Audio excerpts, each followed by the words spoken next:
법칙, 상상이 현실을 창조한다. 인간은 오직 상상력이다. 하느님은 인간이고 우리 안에 존재하시며 우리는 그분 안에 존재한다. 인간의 불멸에 머문 상상력, 곧 하느님 바로 그분이다. 저는 이 책의 첫 부분에 여러 사람의 실제 경험을 몇 개 실어 놓았는데 이를 통해 여러분에게 상상이 어떻게 현실을 창조하는지에 대하여 알려드리려고 합니다. 과학은 가설을 세우고 실험을 거쳐서 그것을 받아들일 만한지 아닌지를 결정하면서 발전해 가고 있습니다. 상상이 현실을 창조한다는 주장 역시 과학의 이런 방식을 벗어나지 않기 때문에 저의 말 역시도 여러분이 직접 실험한 후에 받아들일지 거부할지를 결정할 수 있습니다. 우리가 살고 있는 세상은 상상력이 만들어 놓은 세상입니다. 삶 그 자체도 역시 상상의 결과물입니다. 세인트 앤드류 대학의 모리슨 교수는 이렇게 말했습니다. 브레이크에 따르면 세상은 우리가 우리 자신을 상상의 활동으로 알고 있는 것과 동일한 신성의 활동에서 생겨난다고 한다. 그리고 그 사명은 인간의 상상력인 하느님의 가슴 안에 영원히 확장하고 있는 사념의 세상 속으로, 영원 속으로 인간의 불멸의 눈을 뜨게 만드는 것이다. 세상 어떤 곳도 스스로의 힘으로 모습을 드러내거나 존재를 유지할 수는 없습니다. 비교적 구체적인 상상의 활동이 사건을 창조하기 때문에 그 일들이 일어나는 것이며 또 사건들이 상상의 세상에서 영향을 제공받을 때에만 그것들은 생명을 유지할 수 있습니다. 더글라스 포셋은 상상의 비밀은 신비가들이 찾아 헤매는 풀어야 할 문제 중 가장 중요한 것이다. 최상의 힘, 최상의 지혜, 최상의 행복은 이 아득한 과거의 비밀을 풀어냈을 때 존재한다. 인간이 상상의 신비를 푼다면 상상이 현실을 창조한다는 원인 세계의 비밀을 발견하게 될 것입니다. 따라서 자신의 상상 속에서 어떤 일이 일어나는지를 인식하는 사람은 지금 자신이 창조하고 있는 것이 무엇인지를 알 것이며 나아가 인생의 드라마는 물질적인 것이 아니라 상상에 기반을 두고 있다는 것을 보다 깊이 깨닫게 될 것입니다. 모든 활동의 근간에는 상상이 자리 잡고 있습니다. 깨어난 상상력은 목적을 가지고 활동하며 원하는 것을 창조하고 그 존재를 유지하기도 하며 원하지 않는 것을 변형시키거나 무너뜨리기도 합니다. 신성한 상상과 인간의 상상은 별개의 두 가지 힘이 아니라 하나입니다. 다른 것처럼 보이지만 이들 사이의 차이점은 힘의 본질에 있는 것이 아니라 힘의 강렬함에 있습니다. 상상의 힘이 강렬하게 작용한다면 상상의 활동은 곧바로 객관적인 형체를 띠게 됩니다. 반면에 그 힘이 낮게 조율된다면 상상 속의 활동은 시간의 간격을 두고 실현됩니다. 하지만 상상력이 강력하게 작용하든 낮게 작용하든 간에 상상력이야말로 그것으로부터 객관적인 것들이 생겨나는 본질적으로 비객관적인 군원입니다. 상상력에 뿌리를 내리고 있지 않은 사물은 없고 모든 것들은 다양한 상상의 세계에 어떤 한 부분이라도 뿌리를 두고 있습니다. 피이테는 객관적인 실체는 오직 상상력을 통해 만들어진다고 말했습니다. 우리의 인식과 이 객관적인 세상은 무관한 것처럼 보이기 때문에 세상이 상상력의 원천을 두고 있다는 사실을 잊고 지냅니다.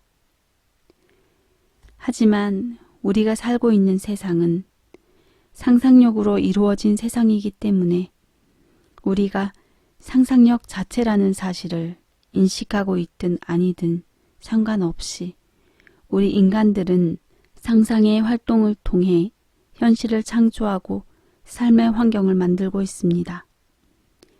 상상력은 인간에게 주어진 아주 값진 선물이지만 우리는 그것에 거의 관심을 두고 있지 않습니다.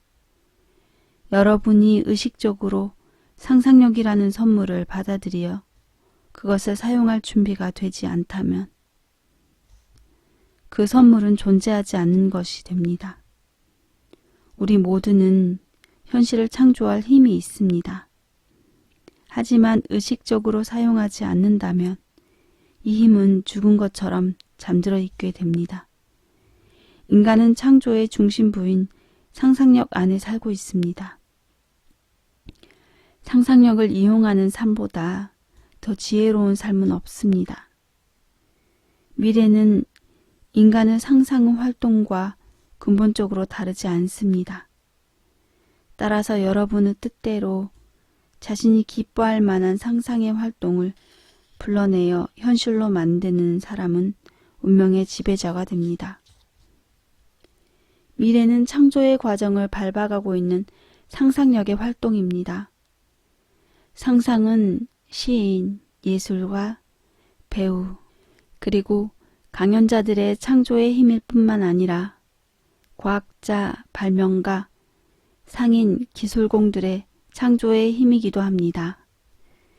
사랑스럽지 않은 상상을 무분별하게 품는 것이 불러오는 결과는 명백합니다. 마찬가지로 상상을 과도하게 사용하지 않는 것 역시 인간에게서 실질적인 경험의 재산을 빼앗아 황폐함만 남게 만듭니다. 해결하기 힘든 문제가 있을 때 그것에서 벗어나지 못하고 있는 것보다 이미 문제가 해결된 것으로 상상하는 태도가 더 고귀합니다. 삶이란 계속해서 주어지는 문제를 계속해서 해결하는 과정입니다. 상상은 사건들을 창조합니다. 상상의 활동으로 창조된 세상은 또한 그 안에 수없이 반대되는 많은 믿음이 있기 때문에 완벽하게 고정된 상태로 존재할 수 없습니다. 그래서 오늘 일어난 일은 어제 세워놓았던 질서를 반드시 흔들어 놓습니다. 상상력은 이미 존재하고 있는 마음의 평화를 언제나 어지럽혀 놓습니다. 주어진 현실에 굴복하거나 세상의 외적인 모습에 기초해서 삶을 받아들이지 마십시오. 현실보다 더 높은 곳에 존재하는 상상의 활동에 최고의 가치를 선언하고 세상 모든 것들을 상상력에 굴복시키십시오. 그렇게 여러분의 이상을 상상 속에서 꽉 잡으십시오.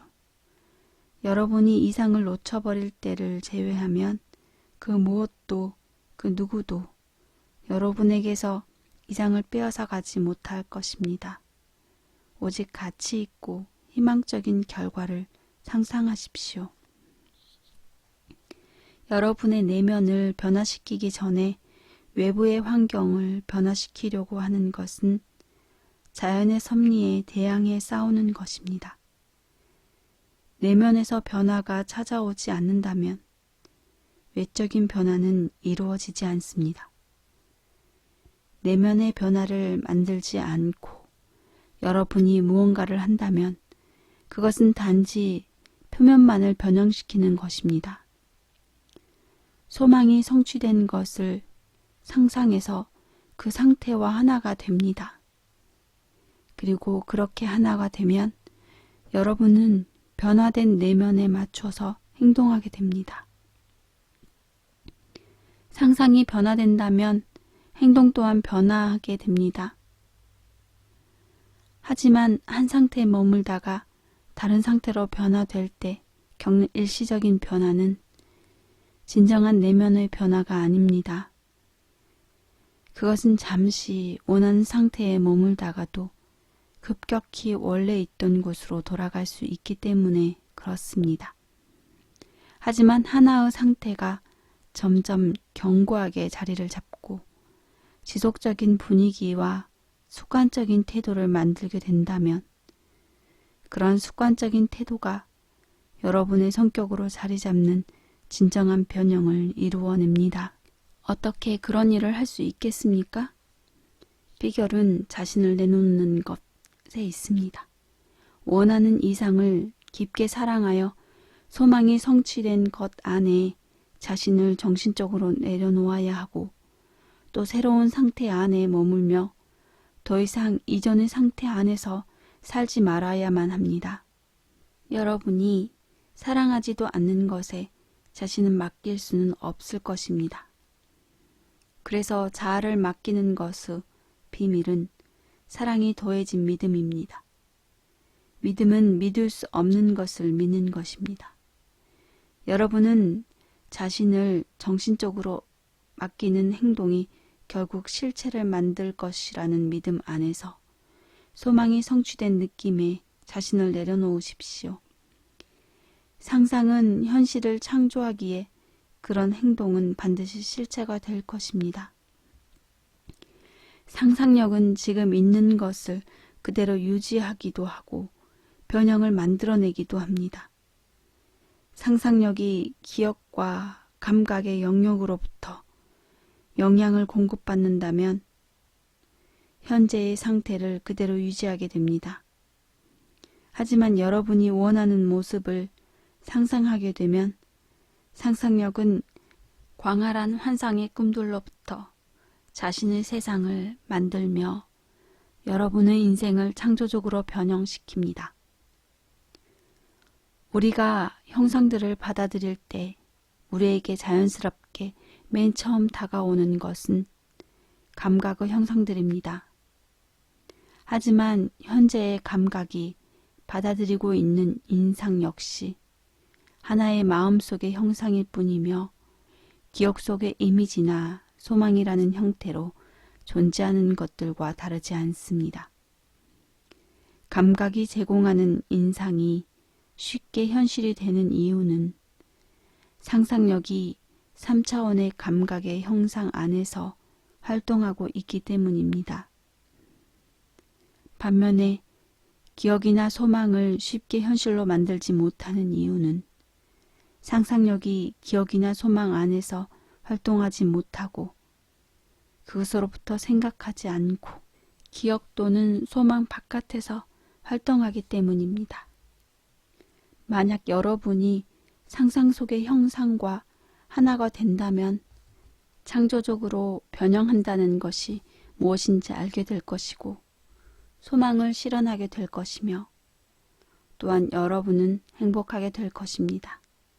마음속 모든 소망들은 형체를 부여받을 수 있습니다.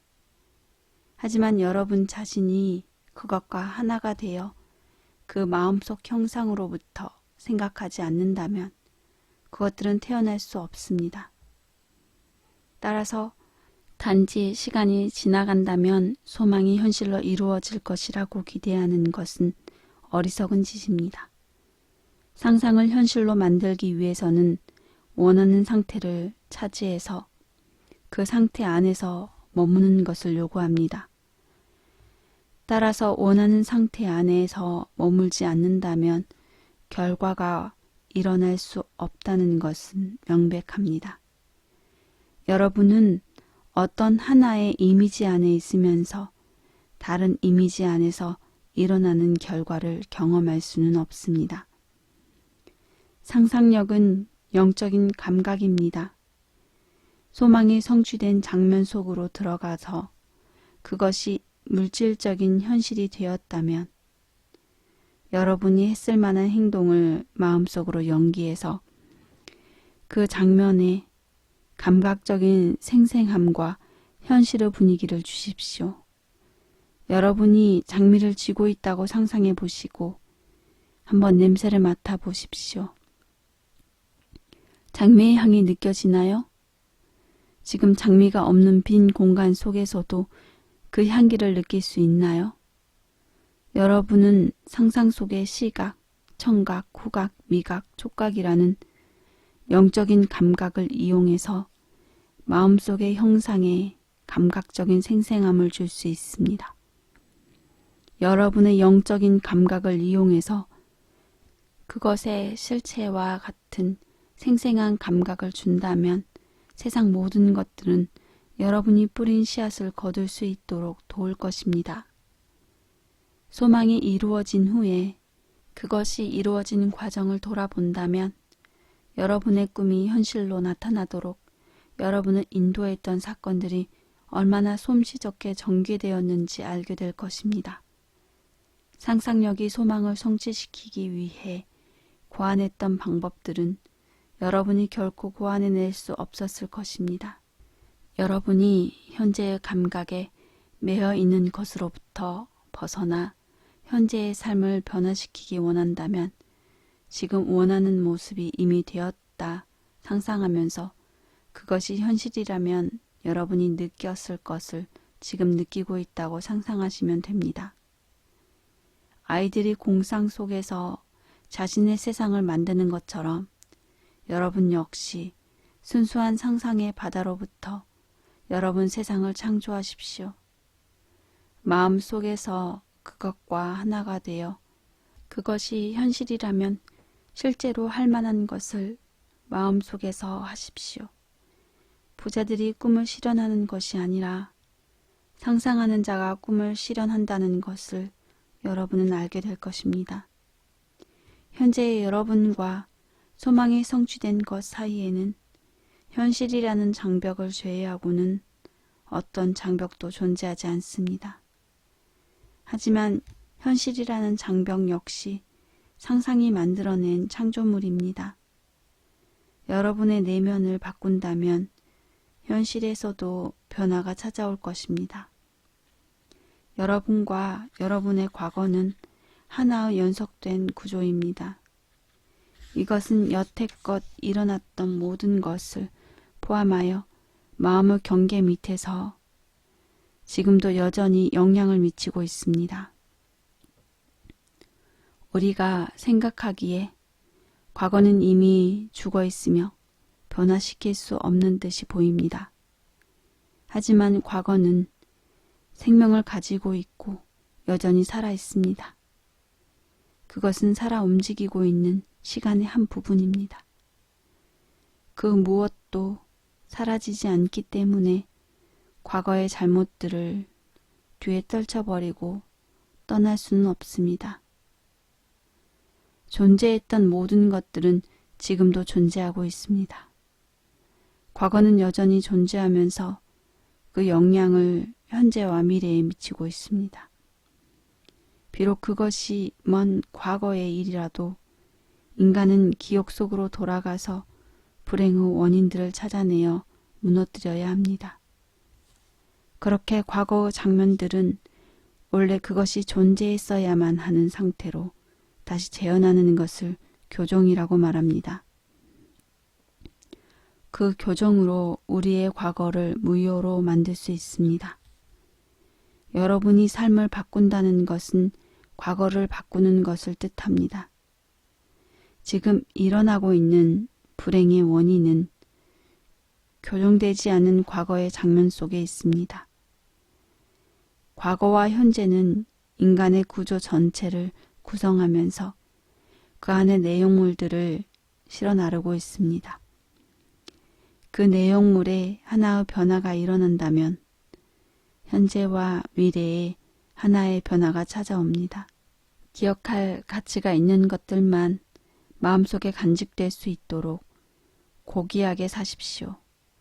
그렇게 살지 못해서 그것을 바로잡고 치유할 필요가 있다면 가장 우선이 되어야 할 것은 교정이라는 사실을 명심하십시오. 과거라는 것이 현재 안에서 재창조되는 것이라면 마찬가지로 과거를 교정하면 그렇게 교정된 과거가 현재 안에서 재창조될 것입니다. 만약 이 말이 거짓이라면 그대의 죄들이 조언 같을지라도 눈같이 희게 될 것이요 라는 성경 속의 주장 역시 거짓말이 될 것입니다. 하지만 그것은 거짓이 아닙니다. 앞으로 이어지는 경험담들 사이에 저 설명들을 넣었습니다.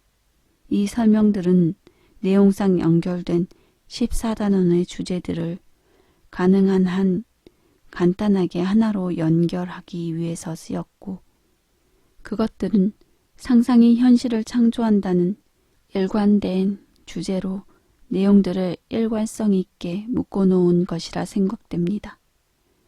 상상이 현실을 창조한다는 주장은 누구나 쉽게 할 수 있습니다. 그리고 다른 이의 경험으로 그 법칙의 진실 여부를 따르는 것도 무의미할 뿐입니다. 이런 것을 넘어서 여러분이 직접 법칙을 여러분의 삶 속에서 건설적으로 사용하게끔 하는 것이 이 책을 쓰는 진정한 목적입니다.